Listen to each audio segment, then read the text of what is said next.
obviously I have to ask you about when you talk about an incident and a moment meeting a broadcaster, Jerome Lane, breaking the backboard. I actually liken it, I hope this is not too much of a stretch, I don't think it is, certainly the magnitude of the sporting event, but to the USA hockey team pulling off an upset against the Soviet Union, and there's Al Michaels saying, "Do you believe in miracles?" Yes. Now that's a much bigger moment I would say. in the sporting pantheon, but it's that type of situation where this kid goes in. Sean Miller, by the way, passed in the ball, now the coach at Arizona. He goes in for a one-handed dunk and completely obliterates this backboard, and there's silence, and we hear your voice say, "Send it in, Jerome."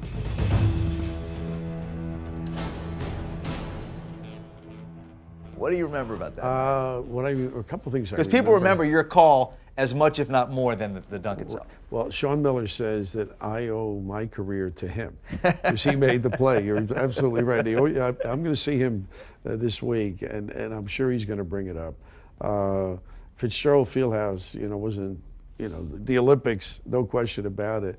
But Carlton Screen was the one on defense from Providence. Wow. And, this kid for that era, I can imagine Jerome now, he would even be bigger, just huge, because he was big for that era when they weren't into the weights as much. And he just came down, and Sean put it right on the plate.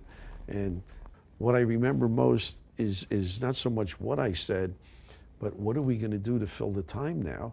And Mike Gorman, who does the Celtic games, Don Nelson is there scouting. And we have Don on for 15 minutes doing the gumsy gums on all the teams in the league just to try and fill time. But it became bigger as the years went on. And there were anniversaries.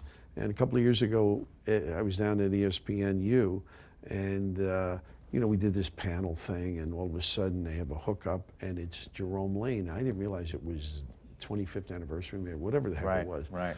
And he's on the phone, and he starts chatting about it, and he said, "Thanks, Mr. Raff, for making me famous." And he said, "My son finally believes I can play basketball because they play or could play."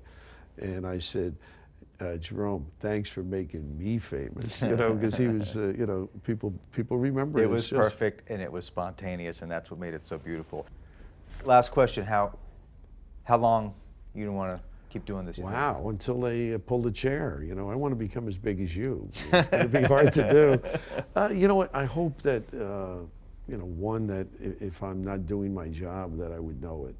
I'd rather decide to, if I don't like sitting in the room watching tape and doing the best I can to prepare, I hope I know that. And CBS since '82 has been just incredible to me, as they have to you. And ESPN. I mean, I've just been blessed with a lot of great people, the Nets and Yes, and you name them, Sports Channel in the old days. So I've had more badges on here than some of the honored.